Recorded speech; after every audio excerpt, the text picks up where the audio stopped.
Private स्कूलों से नाम कटाकर इस स्कूल में नाम लिखाने का प्रयास करते हैं। सारी सुविधाओं से संपन्न है ये विद्यालय हमारा। स्मार्ट लाइब्रेरी की व्यवस्था है, स्मार्ट क्लास की व्यवस्था है, ICT लैब की व्यवस्था है। गुरुत्वाकर्षण में अंतर की वजह से जैसे जैसे हम जाते हैं विभिन्न ग्रहों पे तो हमारे वेट में भी अंतर आता है। सूर्य का प्रकाश इधर पड़ता है तो कितने घंटे हो रहे, कितने मिनट हो रहे, सेकंड को दर्शाता है इसमें। वाराणसी के जनसा गांव का एक सरकारी विद्यालय, जहां पर बच्चे अंतरिक्ष के रहस्यों को सिर्फ किताबों में नहीं पढ़ते बल्कि उनको खुद प्रैक्टिकल के माध्यम से सीखते हैं। तो चलिए आपको मिलवाते हैं यहाँ के शिक्षकों से, बच्चों से, और उनसे बातचीत का सिलसिला आगे बढ़ाते हैं और जानते हैं बदलाव कैसे आया। तो सबसे पहले यहाँ पर हमारे साथ में इस समय यहाँ की जो शिक्षिका हैं मंजू जी, वो मौजूद हैं, उनसे बात करेंगे। मंजू जी, बहुत बहुत स्वागत आपका गांव जंक्शन में हमारे साथ। धन्यवाद आपका। तो ये एस्ट्रोनॉमी लैब के बारे में बताएंगे, क्या है ये पूरी लैब, क्या खास है? इसमें खास ये है कि पूरे अंतरिक्ष से जुड़ी चीज़ें जो बच्चे हम एक कल्पना में उनको थ्योरी में पढ़ाते थे, है ना, कि ये होता है, ये मंगल ग्रह है, ये फलाना ग्रह है, चंद्रमा पे ऐसे होता है, उसको हम धरातल पे लाकर बच्चों को महसूस कराते हैं। तो बच्चों को भी अच्छा लगता है और बच्चे उत्सुक होते हैं कि मैम वहाँ लेकर के चलिए, एस्ट्रोनॉमी में लेके चलिए। मेन है कि हम उनके अंदर उत्सुकता पैदा करने में सफल रहे। क्या क्या है इस एस्ट्रोनॉमी लैब में? फिलहाल हम देख रहे हैं कुछ बोतलें पड़ी हैं लाल रंग की, और ये राशियां जो है इसके बारे में होता है ना कि अब बच्चे जानते हैं कि फला राशि में क्या होता है, ये सब सुनी हुई, उस कौन किस राशि का है क्या, और वो चीज़ें हम यहाँ बच्चों को करके दिखाते हैं तो उनको अच्छा लगता है ना। अब वो जो जिसको बॉटल आप कह रहे हैं वो एक्चुअली बॉटल नहीं है, वो हमारे विभिन्न ग्रहों को रिप्रेजेंट कर रहे हैं, है ना। और उसमें बताया गया है कि गुरुत्वाकर्षण में अंतर की वजह से जैसे जैसे हम जाते हैं विभिन्न ग्रहों पे तो हमारे वेट में भी अंतर आता है। ये बच्चे ऐसे जब पकड़ के उठाते हैं और देखते हैं तो अंतर साफ महसूस होता है। पूरा चार्ट आप यहाँ पर देख सकते हैं, बना हुआ है ये। अब इसको एक बार बताइए, 35, 40, 45। अगर हमने किसी बच्चे को कहा कि तुम अपना वेट बताओ कितना है, बच्चे ने कहा मैम 45, हम कहेंगे कि अब बताओ कि चलते हैं विभिन्न ग्रहों पे घूमते हैं तब देखते हैं कि तुम कितने वजन के हो जाते हो। अब उत्सुकता, हाँ, ये तुलना कर सकता है बच्चे कि हम वहाँ जाएंगे तो हमारा वेट क्या होगा और फिर यहाँ जाएंगे तो क्या होगा। बच्चों से भी बात करते हैं जो यहाँ पर इस समय मौजूद हैं। जी, क्या नाम है आपका? नैन्सी। कौन सी क्लास में हो नैन्सी? 8 में।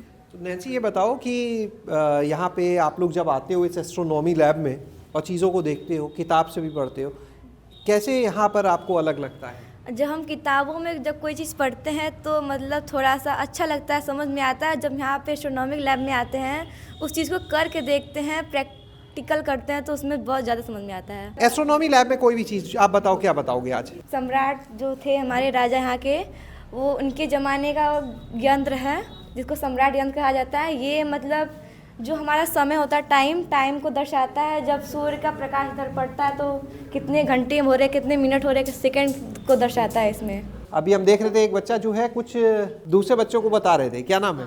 मेरा नाम आदर्श कुशवाहा। अभी बच्चों को क्या सिखा रहे थे आप? हम ये सिखा रहे थे कि रात और दिन कैसे होता है और ये सम्राट यंत्र के बारे में। तो मैम, ये मॉडल्स के बारे में आप बताएं, क्या है? ये है, दिखाता है कि किसका ये फेफड़ा का फंक्शन। देखे होंगे कोरोना पीरियड में कि डॉक्टर्स कहते थे कि बैलून फुलाओ, क्योंकि वो जितना ज़्यादा हम फूंकते हैं वो हमारा स्ट्रांग होता है। तो इससे हम लोग करते क्या थे कि बच्चों से एक 2-4 बच्चों को ले लिए, इसको कलर देखिए थोड़ा सा कम है कलर, इसलिए इसमें नहीं जा रहा है, तो ये कलर ऊपर चढ़ता है। तो फिर ये बच्चों को लगता है कि फिर हमारे फेफड़े को स्ट्रांग होना कितना ज़रूरी है।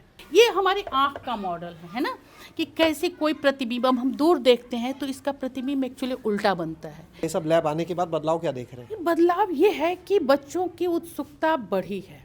बच्चों को स्कूल तक लाना एक बहुत बड़ी समस्या थी, वो चीज़ें खत्म हुई है। अब बच्चों को लगता है कि नहीं, स्कूल जाएंगे तो कुछ नया हमको देखने को मिलेगा, पढ़ने को मिलेगा, है ना। काफी सारे यहाँ पर ऐसे कितने इंस्ट्रूमेंट हो गए हैं तो हम देख रहे हैं। देखिए, आप खुद देख करके देखिए, एक कैडलोस्कोप है ना। अब ये जितने जो ये होते हैं नक्शे बनाने वाले, एक डिजाइन इसमें कभी नहीं मिलेगा, बार बार डिजाइन बदलते चले जाएगा, है ना। जितने आर्किटेक्चर वाले हैं वो उसे इस्तेमाल करते हैं। हर चीज़ बच्चे यहाँ सीख रहे हैं प्रैक्टिकली। ये सामने आप देखिए कि पढ़ाने के लिए भी पूरा स्मार्ट मॉनिटर यहाँ पर लगाया गया है जिससे बच्चे पढ़ते हैं। अब चलते हैं आपको विद्यालय के बारे में और भी बहुत कुछ आप जानने वाले हैं, कैसे ये बदलाव यहाँ पर आया, ये भी यहाँ पर आप देखेंगे कि कैसे इन सरकारी विद्यालयों को अगर शिक्षक चाहें तो बदला जा सकता है।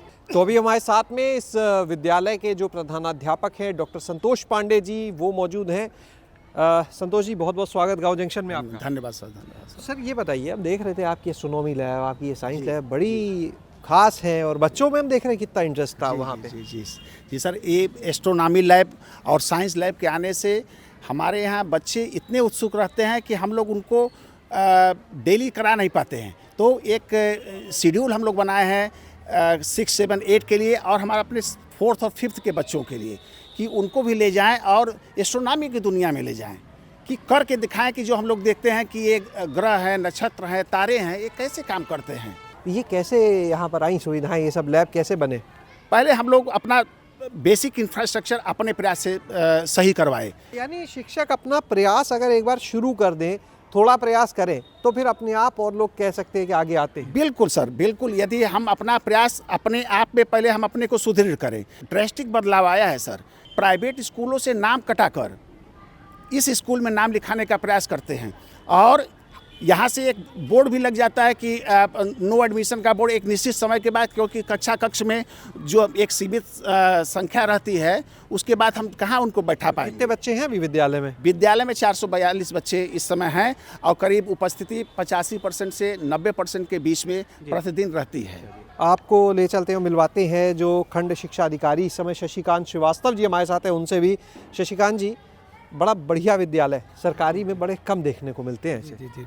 ये हमारा कंपोजिट विद्यालय जनसा है, जो हमारे विकास खंड के अच्छे विद्यालयों में से एक है। सारी सुविधाओं से संपन्न है ये विद्यालय हमारा। ये एस्ट्रोनॉमी लैब है, साइंस का स्टेम लैब है, स्मार्ट क्लासेज वगैरह हैं और हमारे सारे शिक्षण कक्ष जो है सारे TLM से सुसज्जित हैं।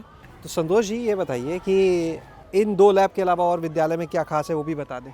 स्मार्ट लाइब्रेरी की व्यवस्था है, स्मार्ट क्लास की व्यवस्था है, ICT लैब की व्यवस्था है, जिसमें प्रतिदिन बच्चे कंप्यूटर से अपना वो जो भी प्रोग्रामिंग वगैरह है सीखने का प्रयास करते हैं।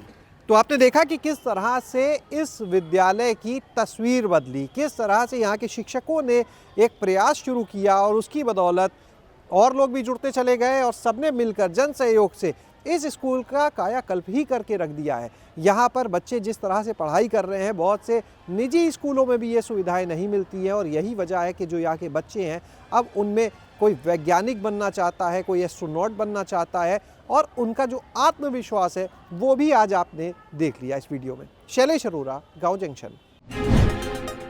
गाँव जंक्शन को सभी सोशल मीडिया प्लेटफॉर्म्स पर फॉलो करें। व्हाट्सएप चैनल और Gmail ID पर भी संपर्क साध सकते हैं।